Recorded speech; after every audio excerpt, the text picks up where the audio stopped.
Choosing to change the way you think about expectations and needs can go a long way to help reduce disappointment in your marriage. I would agree with that, right? Yes, Wouldn't you? I In would. Philippians 4:8, we read this: Finally, brothers and sisters, whatsoever is true, whatsoever is noble, whatever's right and pure, whatever's lovely, whatever is admirable, if anything is excellent or praiseworthy, think about these things. Yes, it's an excellent verse. Let me give you another example. Imagine that in front of you there's a tablecloth. It's been washed, it's been ironed, it's been starched. It is just completely pristine, except there's one gravy stain on the tablecloth. What do you think about?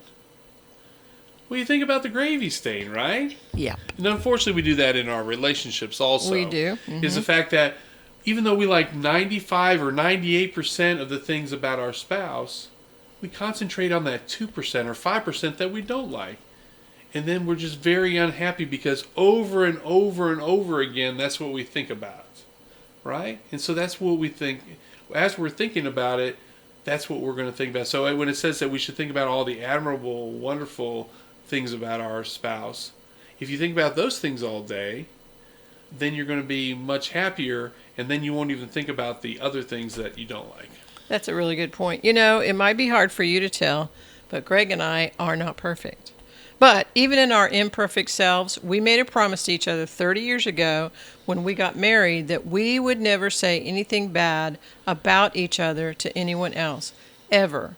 And as we sit here today, we dare you to find somebody in this whole wide world that we've ever spoken poorly to about each other. We don't do it. We don't do it. The author Donald Miller had this to say about people and expectations. When you stop expecting people to be perfect, then you can like them just the way they are.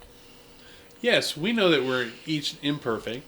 I know I'm certainly not perfect. But when I focus on thinking about how Debster is such a wonderful wife and a mother, and that she's such a great mimsy to our grandchildren, and she cares and loves for other people and wants to help them, and she makes great effort to help the people, and she's so very smart. She's an author, a licensed professional counselor, and a marriage life coach.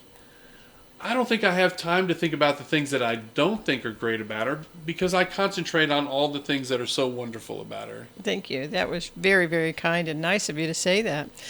So we're Debster and Greg on marriage. We love y'all. And we want the best for you and your marriage, because when you have a better marriage, your kids will have a better life.